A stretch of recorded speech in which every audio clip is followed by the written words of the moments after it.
So one thing that we immediately noticed when looking at journals from this area is that there is a truly distinct international flair to them. And so we asked ourselves, how can we gauge the extent to which the different people across the Muslim world are interconnected, especially via different intellectual ideas?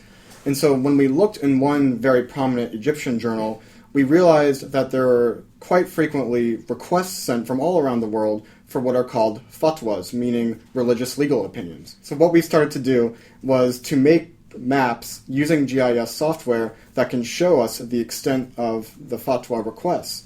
And what we discovered so far is that the requests came from all over the world, namely from places like Southeast Asia, to a lesser extent to North Africa, and across the Middle East, such as Beirut, Damascus, and in Egypt itself. So what these maps can do is they can show us where the places were that found Egypt to be a source of authority, and then it directs us back to the content of the religious opinions themselves.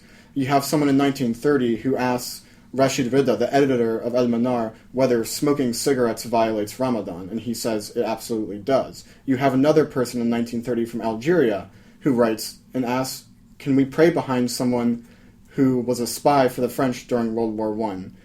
And so we see that this becomes a very powerful research tool, both to show us where geographically ideas were coming from and being returned, but also to direct us back to these different areas and not have us focus on one geographical place exclusively. And this is something that we hope to expand with the use of fatwas in Morocco and Tunisia.